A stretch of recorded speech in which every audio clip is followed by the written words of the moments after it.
नमस्कार दोस्तों, स्वागत है आपका आज के मुख्य समाचार में, जिसमें सबसे पहली और बड़ी खबर में आपको बताएंगे कि लोकसभा में बीजेपी पर बरसे राहुल गांधी। कहा जैसे एकलव्य का अंगूठा काटा गया वैसे आप युवाओं का अंगूठा काट रहे हैं। खबर में आगे जिक्र होगा कि ईवीएम से हराकर ही ईवीएम को हटाऊंगा, चुनावों में मतदान के तरीकों पर बोले अखिलेश यादव। खबर में आगे जिक्र होगा कि आरएसएस मुख्यालय के सामने बनना चाहिए ईवीएम का मंदिर, महायुति सरकार पर संजय राउत का निशाना।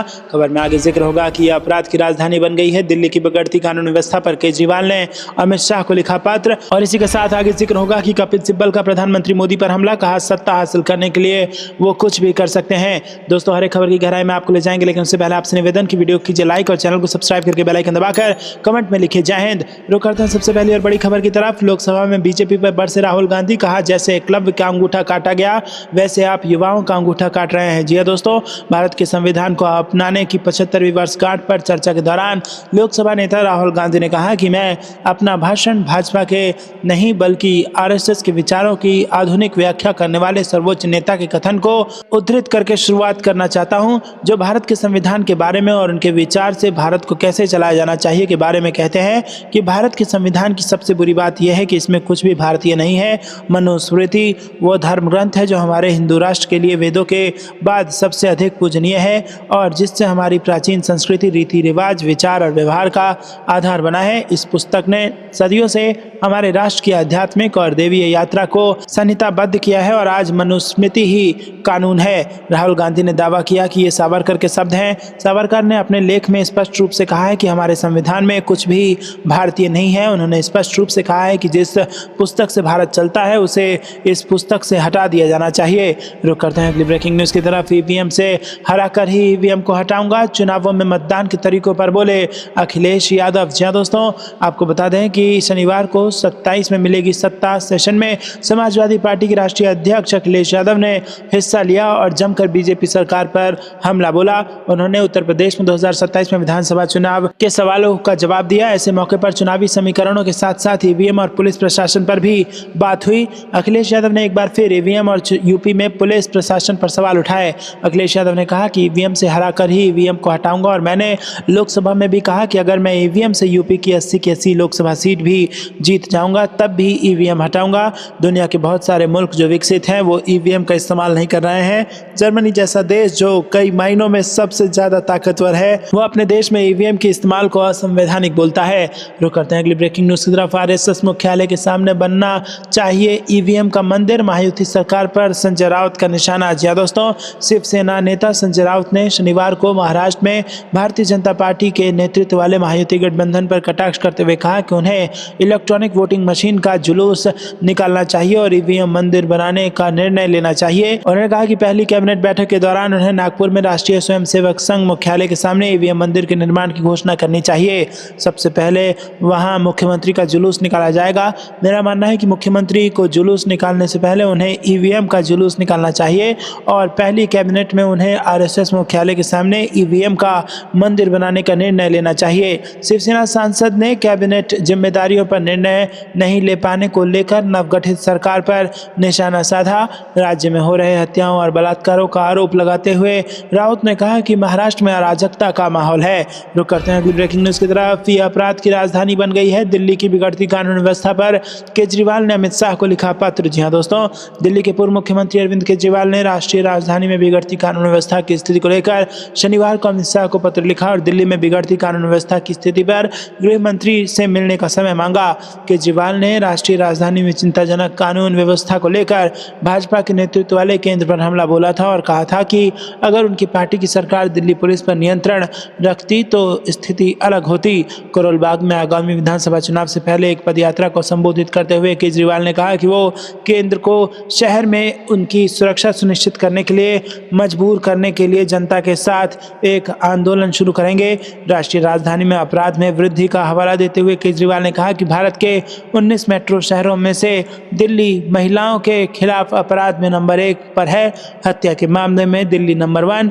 दिल्ली में रंगदारी वसूलने वाले गिरोह सक्रिय हो गए हैं और एयरपोर्ट तथा स्कूलों को धमकियां मिल रही हैं। रुक करते हैं अगली ब्रेकिंग न्यूज की तरफ। कपिल सिब्बल का प्रधानमंत्री मोदी पर हमला। कहा सत्ता हासिल करने के लिए वो कुछ भी कर सकते हैं। जी हां दोस्तों, आपको बता दें कि राज्यसभा सांसद कपिल सिब्बल ने एक बार फिर केंद्र सरकार पर जमकर हमला बोला और कहा कि प्रधानमंत्री नरेंद्र मोदी को संविधान से कोई लेना देना नहीं है, उन्हें सत्ता से सब कुछ करना है। दोस्तों आपको बता दें कि सिब्बल ने कहा कि संविधान निर्माताओं की कुछ आकांक्षाएं थी कि सामाजिक, आर्थिक और राजनीतिक न्याय होगा। जिस देश की संपत्ति 1% लोगों के पास है, तब कौन से आर्थिक न्याय की बात हो रही है? जहां दलितों की पीट पीट कर हत्या होती है, वहां कौन सा सामाजिक न्याय हो रहा है?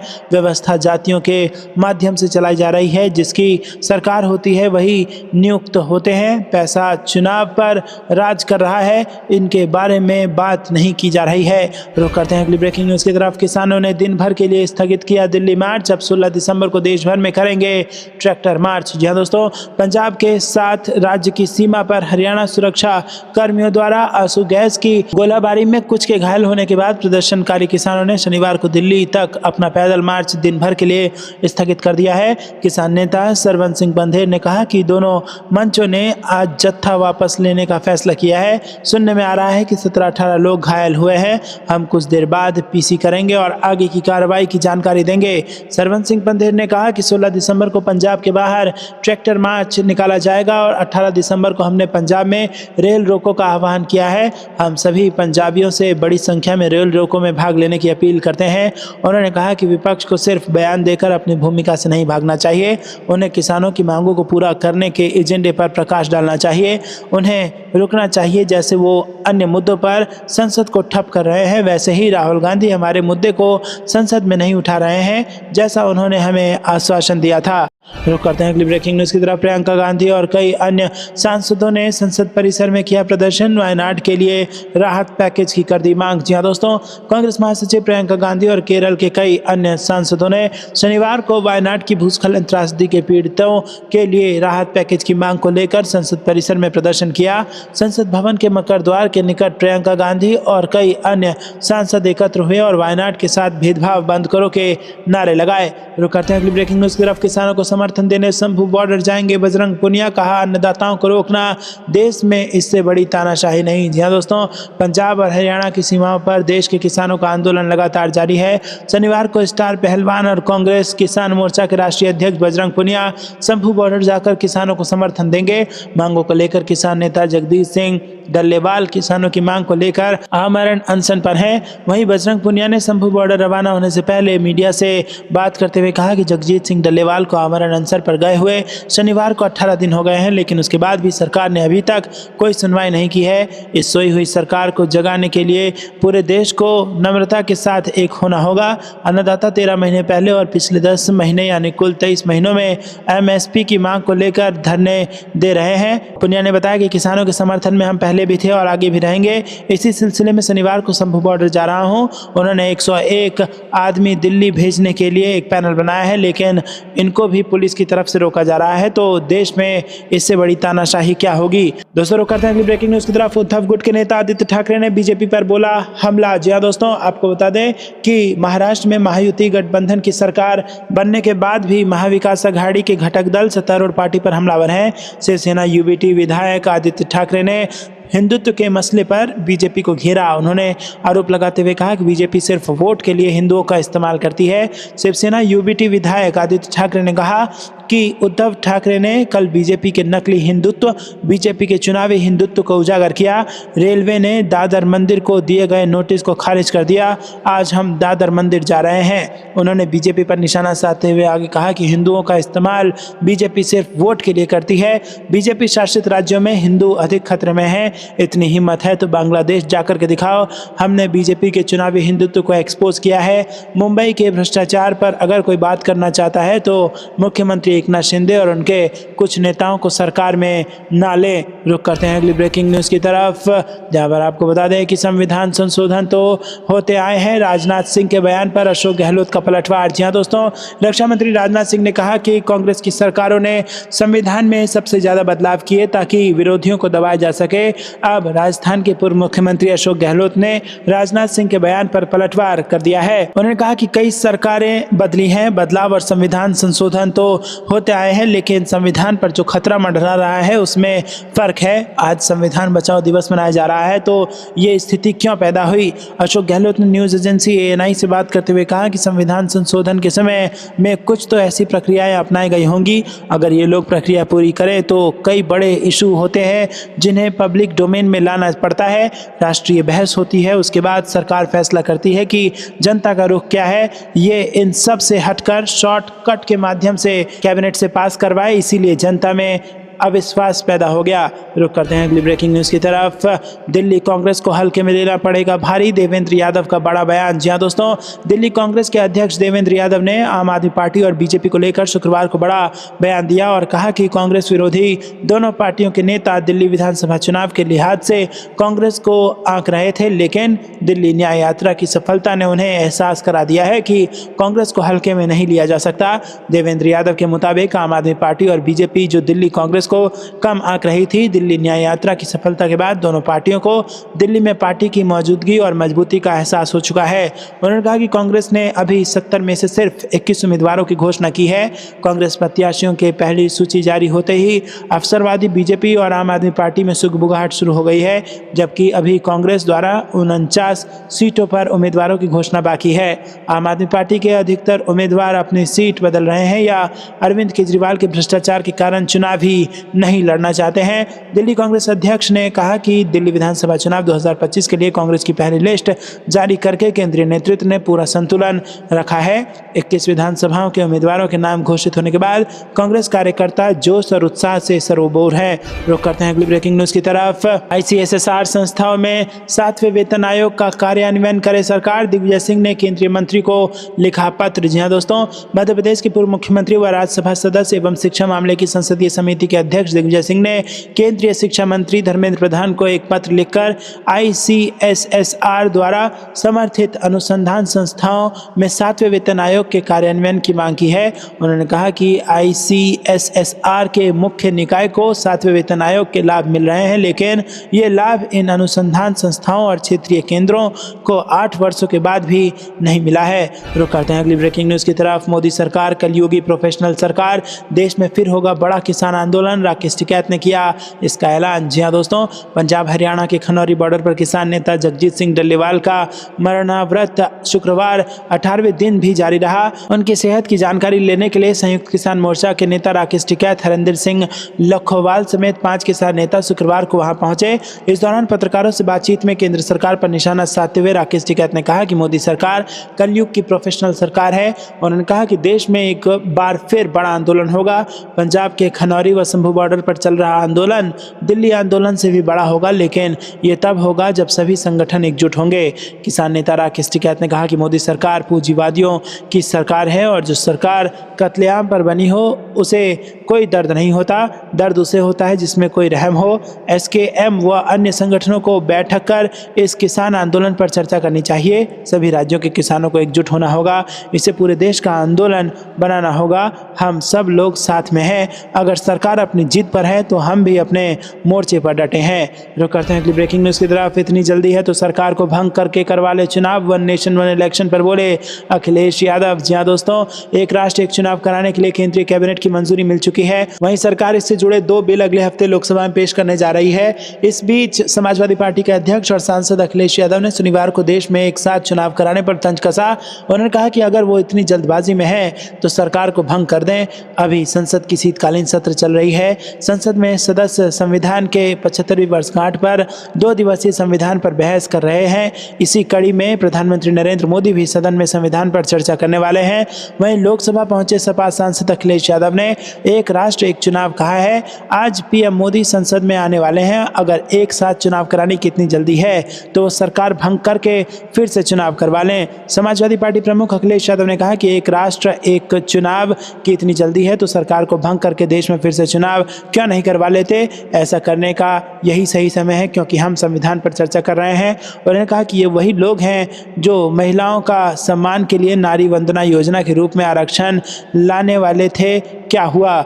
उन्होंने कहा कि आप इनके जुमले में ना पड़ें, ये लोग उलझाने वाले लोग हैं। याद कीजिए सरकार ने महिलाओं को आरक्षण देने का फैसला कब लिया था, अभी तक कुछ नहीं हुआ। सपा नेता ने कहा कि इसीलिए आप इस चक्कर में मत उलझो, ये आपको और हमको उलझाना चाहते हैं। ये खोदने वाले लोग हैं और हम सब नए रास्ते खोजने वाले लोग हैं। रुक करते हैं अगली ब्रेकिंग न्यूज़ की तरफ। वन नेशन वन इलेक्शन पर पप्पू यादव का बयान, बोले पहले EVM और बैलेट पेपर पर बात करे सरकार। जी हाँ दोस्तों, केंद्र की मोदी सरकार ने one nation one election bill Lok Sabha में पेश कर दिया है।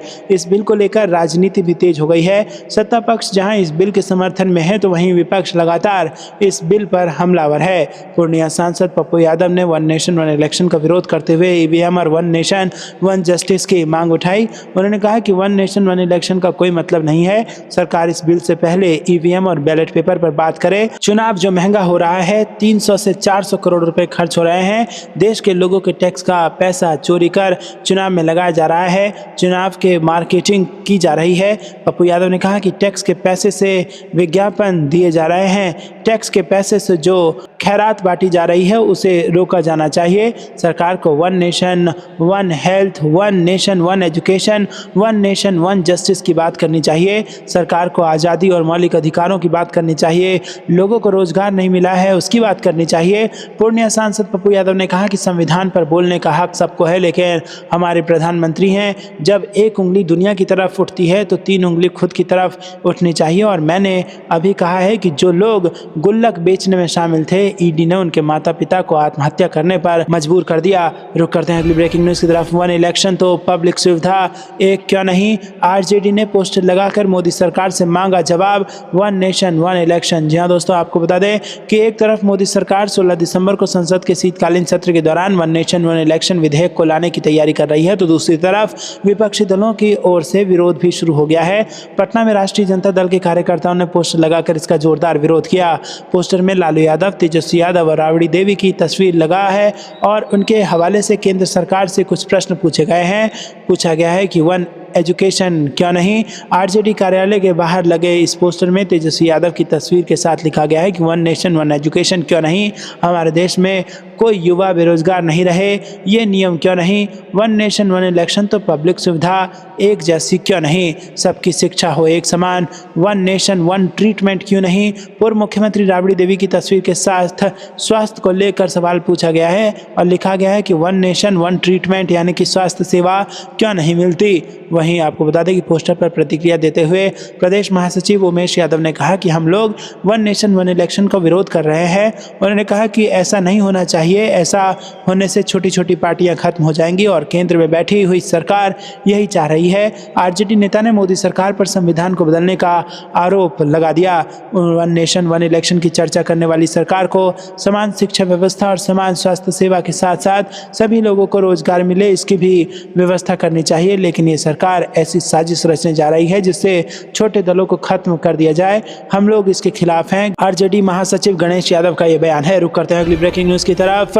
लोकसभा चुनाव के बाद बैकफुट पर मोदी सरकार। जी हां दोस्तों, आपको बता दें कि बड़ी खबर आ रही है। प्रियंका गांधी ने मोदी सरकार को घेरा है। लोकसभा में संविधान पर चर्चा करते हुए कांग्रेस सांसद प्रियंका गांधी ने मोदी सरकार पर जमकर निशाना साधा और कहा कि अगर लोकसभा चुनाव में ये नतीजे नहीं आए होते तो ये लोग संविधान बदलने का काम शुरू कर देते। वहीं आज सत्ता पक्ष के लोग संविधान बार बार इसीलिए कह रहे हैं क्योंकि इस चुनाव में ये जान गए हैं कि देश की जनता ही इस संविधान को सुरक्षित रख सकती है। ये लोग इस चुनाव में हारते हारते जीतने से ये जान गए हैं कि संविधान बदलने की बात इस देश में नहीं चलेगी। आज जनता की मांग है कि जाति जनगणना हो। प्रियंका गांधी ने कहा कि इस देश के लिए जाति जनगणना जरूरी है। उन्होंने कहा कि जब हमने जाति जनगणना की बात की तो ये कहने लगे भैंस चुरा लेंगे, मंगलसूत्र चुरा लेंगे, इनका ये जवाब था। तो दोस्तों, संसद में जबरदस्त हंगामा दोनों तरफ से हो रहा है। वन नेशन वन इलेक्शन को लेकर पक्ष विपक्ष आपस में टक्कर में है। वन नेशन वन इलेक्शन के कुछ फायदे हैं, कुछ नुकसान हैं। जो सत्ता पक्ष फायदे गिनवा रही है वो कह रही है कि इससे जो राज्य की सरकारें हैं उनका ध्यान जनता की सेवा करने में लगा रहेगा, क्योंकि ये देश हर महीने हर साल इलेक्शन मोड में रहता है और पूरे देश में कहीं ना कहीं चुनाव हो रहे होते हैं। ऐसे में जो राज्य की सरकारें होती है या केंद्र की सरकार होती है उसका ध्यान चुनाव की तरफ भटकता है और जो एक सर्विस डिलीवरी है जनता के प्रति उसमें रुकावटें आती हैं। और दूसरी तरफ इससे पैसा भी बहुत सारा बचाया जा सकता है, ये दावे सत्ता पक्ष द्वारा किया जा रहा है। लेकिन वहीं विपक्ष इसको लेकर के हमलावर है और कहती है कि वन नेशन वन इलेक्शन तो ठीक, लेकिन उससे पहले one nation one education, one nation one health, one nation one treatment क्यों नहीं, ईवीएम पर चर्चा क्यों नहीं, बैलेट पेपर से वोटिंग क्यों नहीं। और वन नेशन वन इलेक्शन का जो खतरा विपक्ष गिनाती है वो ये है कि छोटी छोटी पार्टियां इससे बर्बाद हो जाएंगी और वो टिक नहीं पाएंगी। और ऐसे में उनका कहना है कि राष्ट्रीय मुद्दे अलग होते हैं और राज्य के हित के मुद्दे अलग होते हैं। ऐसे में जनता को अलग अलग समय पर ही विचार करना चाहिए, तो इसमें ज़्यादा लोकतंत्र सामने आएगा। आपको यह कुछ लगता है दोस्तों, कमेंट में ज़रूर बताइए। वन नेशन वन इलेक्शन को लेकर अपनी राय हम तक जरूर पहुंचाइए। वीडियो को अभी तक लाइक नहीं किया है तो लाइक जरूर कीजिएगा और ज़्यादा से ज़्यादा इस वीडियो को शेयर कीजिए। अभी के लिए इतना ही। जय हिंद, जय भारत।